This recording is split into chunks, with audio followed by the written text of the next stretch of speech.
नमस्कार, आप देख रहे हैं बीजीटी ब्रेकिंग और मैं हूं आपके साथ मिनेश। बीते दिन समनापुर में किसानों के आंदोलन के बाद क्षेत्र के विधायक मधु भगत ने आज 17 अप्रैल को सिवनी जिले के भीमगढ़ बांध का दौरा किया। इस दौरान उन्होंने क्षेत्रीय विधायक मुनमुन राय और जल संसाधन विभाग के मुख्य अभियंता अशोक डेहरिया से चर्चा की, जिसमें बताया गया कि गिरते जल स्तर के कारण भीमगढ़ बांध में भी सिंचाई के लिए पर्याप्त पानी नहीं है। ऐसे में उनके द्वारा छिंदवाड़ा के माचागोरा जलाशय से 35 एमसीएम पानी छोड़े जाने पर विचार किया गया, जिस पर विधायक मधु भगत की माने तो यह पानी पहले 10 से 12 दिनों में भीमगढ़ बांध पहुंचेगा और भीमगढ़ बांध का वाटर लेवल आने पर ओवरफ्लो पानी डूटी बांध पहुंचेगा। तो चलिए आपको बताते हैं क्या कुछ कहा विधायक मधु भगत ने और आने वाले समय में कितने फलीभूत होंगे विधायक भगत के प्रयास। देखें जल संकट पर पूरी खास खबर। बेहद आक्रोश में है और उनकी मांग है कि जल्द से जल्द पानी मिले। आप भी भीमगढ़ बांध देखने गए थे, क्या वहाँ की वस्तु स्थिति है और क्या देख के आए? निश्चित तौर पे पूरा बालाघाट जिले का किसान आंदोलित है, आक्रोश में है, क्योंकि सब किसान हमारे निर्भर है डूटी बांध के ऊपर और डूटी बांध का जो पानी था हमें जितना मिलना चाहिए था उतना पूरा पर्याप्त मिला नहीं। काफ़ी प्रयास के बाद कोशिश ये हुई तो फिर हमको 20% करीब हमको पानी का वहाँ से हमारा समाधान होता है डूटी बांध से, जो भीमगढ़ से पानी मिलता है। डूटी बांध भी सूख चुका है, लेकिन कल मैं किसान आंदोलन में था।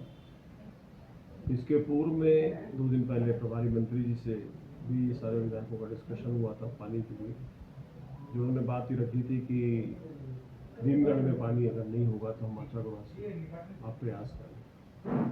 अंततः कल किसानों ने आंदोलन रख दिया। आंदोलन में मैं भी आमंत्रित था, मैं गया आंदोलन में और चकाजाम से लेकर सारी स्थिति जब निर्मित हुई तो वहाँ एक निराकरण निकाला गया कि 24 घंटे के बाद हम फिर से आंदोलन कर सकते हैं, मोहलत दे रहे हैं प्रशासन को कि पानी छोड़े। लेकिन मैं चूँकि एक जिम्मेदार तत्व हूँ तो मैंने पहले भीमगढ़ जाना उचित समझा और मैंने किसानों से बोला कि मैं भीमगढ़ जाऊँगा। आज मैं सुबह से भीमगढ़ के लिए निकला हूँ। भीमगढ़ पहुँचने के बाद मैंने मुलाकात वहाँ के विधायक सिवनी के श्री मुनमुन राय जी से बात की। तत्पश्चात फिर मैंने बात की जो आपके अशोक डेहरिया जी हैं उनसे मैंने बात की और मैंने गंभीर जल समस्या, पीने का पानी, किसान की सिंचाई के पानी की बात रखी। तो काफ़ी दबाव देने के बाद जो उन्होंने मुझे वास्तविक स्थिति बताई कि एक बार बोले आप भीमगढ़ का डैम जरूर चेक कर लें। तो मैंने कहा मैं तो देखने ही आया हूँ, मैं गया वहाँ भीमगढ़ भी गया। भीमगढ़ में मैंने जब जाके देखा तो जहाँ से पानी डिस्पैच होता है, जो हमारे डूटी बांध के लिए नदियों को जो जोड़ता है, वहाँ पत्थर पड़े हुए हैं, वहाँ छोटी सी पानी की परत है और दूर पे जो पानी स्टोरेज दिखता है वो सिवनी का पीने का पानी है। जो आज स्थिति है कि सिवनी के पानी को भी पीने के लिए उनका जो इंटेक है वो काफ़ी ऊपर आ गया है। तो जो लड़ाई हो रही थी विधायकों के बीच में कि सिवनी विधायक ने पानी रोका, बालाघाट को पानी जाने से जल संकट जो होता है वो सिवनी में गहरा गया था। इस वजह से शायद उन्होंने इस पर रोक लगाई होगी। लेकिन चूंकि मैं किसान के लिए गया था तो मैंने रिक्वेस्ट की कि ये हमारा अधिकार है, हमको पानी चाहिए। भैया ये बताइए, हम 2-4 आंदोलन भी देख रहे हैं कि वहाँ बीजेपी, कांग्रेस, बीएसपी जो भी दल के हैं सभी लोग एक आवाज़ बुलंद कर रहे हैं और मांग सिर्फ एक ही है कि पानी किसी भी हालत में दिया जाए। क्या विधायक भी दलगत भावना से ऊपर उठकर प्रयास कर रहे हैं? आपके सामने बिल्कुल सब कुछ साक्ष्य है। मैं दलगत की बात तो मैं शुरू से करते नहीं आया, जरूर कांग्रेस पार्टी का विधायक, लेकिन मेरे संबंध सभी दलों से हैं। और जब किसान की बात आती है, अन्नदाता की या अन्य ऐसी सामाजिक बात आती है तो हम लोग सब दलगत से उठ करके हम काम करते हैं। और उसी तारतम्य में मैंने मुनमुन राय जी के घर जाकर के, ऑफिस जाकर के संपर्क किया और चूँकि वहाँ के विधायक है, भीमगढ़ उन्हीं के अंदर में आता है, जैसे हमारा ड्यूटी आता है हमारे अंदर में, बालाघाट के सभी विधायक के अंदर में। तो हमने दलगत भावना से ऊपर बात की और बहुत हमने बातें रखी तो उन्होंने बताया कि सीएम साहब से उनकी बात हुई है और माचागुड़ा का पानी, क्योंकि प्रभारी मंत्री ने भी यहाँ बात रखी थी, तो माचागुड़ा का पानी मिलेगा। तो हमको अंततः सफलता मिली। सफलता ये मिली है कि 65 लगभग जो मैंने वहाँ से जो लेके आया हूँ, 65 MCM पानी माचागुड़ा में है। तो माचागुड़ा से जो पानी डिस्पैच होगा वो 35 MCM डिस्पैच होगा। कहाँ के लिए? भीमगढ़ के लिए।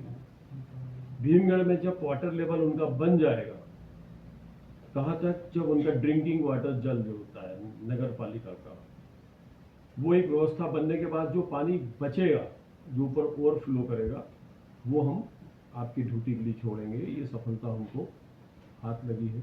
मैंने टाइम ड्यूरेशन की बात पूछी, तो टाइम में अभी कम से कम 8 से 10 दिन, जो आज पानी छोड़ा गया माचागुड़ा से, 8 से 10 दिन तो उसको भीमगढ़ आने में लगेगा। जब वो लेवल होगा तत्पश्चात फिर वहाँ से वो ड्यूटी बांध के लिए छोड़ेगा। तो आप परिस्थितियों को समझ सकते हैं। मैं ये समझता हूँ कि लगभग 15 से 20 दिन, मैक्सिमम से मैक्सिमम 20 दिन पानी हमको मिलेगा। और जो बालाघाट को पानी मिलेगा, क्योंकि वो 35 जो MCM है, वो 30 MCM तक सिवनी में ही कंज्यूम होगा, क्योंकि उसको आने में लगेगा। जो ओवरफ्लो होगा वो 5 से 7 MCM पानी हमको ड्यूटी में मिलेगा। मैं समझता हूँ कि पानी जल संकट ये हर वर्ष गहराता है, लेकिन इस बार भीषण है। किसानों ने एक तरफा फसल लगाई, पानी कहीं ना कहीं शॉर्टेज है। आज किसानों के प्रति भी जब मैं देखता हूँ तो दर्द होता है, तकलीफ होती है, क्योंकि अन्नदाता है, किसान तो मेहनत करना चाहता है, लेकिन सरकार की जो तंत्र है वो कहीं ना कहीं पे पानी के मामले में कमजोर है। जो नौबत आई है जल संकट का, ये रबी में धान लगाने की वजह से है। जहाँ तक जानकारी कि 40% रबी का रकबा बढ़ा है इस वर्ष।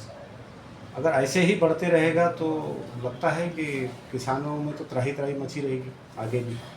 तो ये क्या प्रयास होना चाहिए? एक साझा प्रयास की आवश्यकता है। कहीं ना कहीं जो हम लोग अभी प्रभारी मंत्री के साथ बैठे थे, तो ये निर्णय हुआ था कि धान की फसल में पानी बहुत लगता है, तो क्यों ना मक्के की फसल के ऊपर बहुत ध्यान दे किसान। उस पर पानी की लागत, पानी कम लगता है, लागत भी कम आती है, उसकी मुनाफा भी ज़्यादा है। और जैसे कि अभी वर्तमान में एथेनॉल का जो अभी एक बहुत चल पड़ा है, बड़े बड़े हमारे उद्योग लग रहे हैं, तो मक्का जो है वो बहुत किसान की लाभदायक हो सकता है।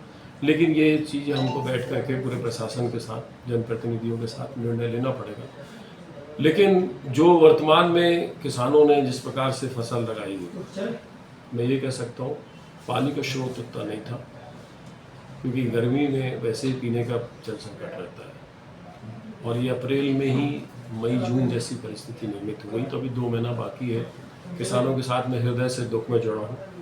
मेरे से जितने प्रयास हो सकते हैं वो मैं कर रहा हूँ, लगातार कर रहा हूँ। और आज से नहीं, जब से पानी भीमगढ़ से छोड़ा है उसके पहले से, चाहे वो प्रभारी मंत्री हो, चाहे यहाँ का सी हो, चाहे ENC हो, चाहे ACS हो, सबसे मैंने संपर्क किया है और चिट्ठी भी मैंने मुख्यमंत्री को लिखी है।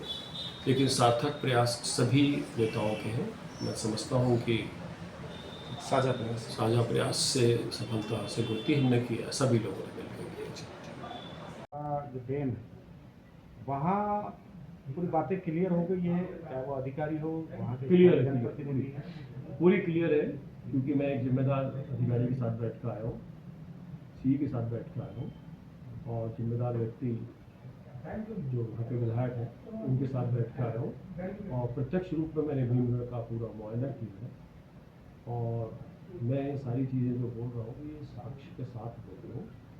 साक्ष्य में वीडियो है मेरे पास, आप देख सकते। किसानों से क्या कहना चाहेंगे, जबकि 15-20 दिन पानी आने में लग जाएगा लगभग? किसान को जो पानी चाहिए वो तत्काल चाहिए।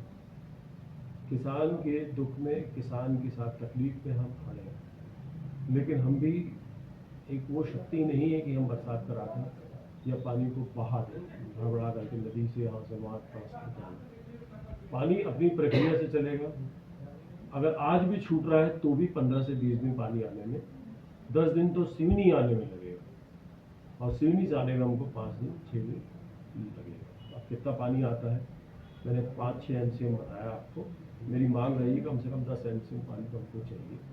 फिर भी आपके विधानसभा क्षेत्र में कई ब्रिटिशकालीन जलाशय है, डोंगरपुरी जलाशय है, आपके चढ़ेगांव के आसपास भी बड़े लंबे समय से मांग चल रही है कि इनको बनाया जाए ताकि पानी की उपलब्धता बनी रहे।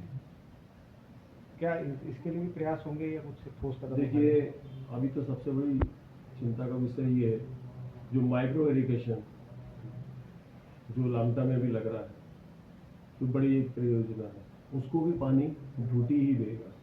लेकिन हर वर्ष अगर ढूटी ऐसा करेगा पानी, अगर कहीं शॉर्टेज होगी तो वो भी पानी कैसे किसानों तक पहुंचाएगा। रहा सवाल ब्रिटिशकालीन जो भी टैंक बने हुए हैं, जलाशय बने हुए हैं, उनका रखरखाव समय समय पर होता है और वर्तमान में लगभग 3, 4, 5 जलाशय की तैयारी और वो अपने फ्लोर के ऊपर काम कर रहे हैं। हमको निर्भर ड्यूटी पे रहना तो पड़ेगा ही, लेकिन हमको अन्य स्रोत भी ढूंढने पड़ेंगे। मैं समझता हूँ कि नदी के ऊपर या जो बड़े बड़े नहरें होते हैं, इनमें पानी स्टोरेज का कोई प्लान करना चाहिए। आखिर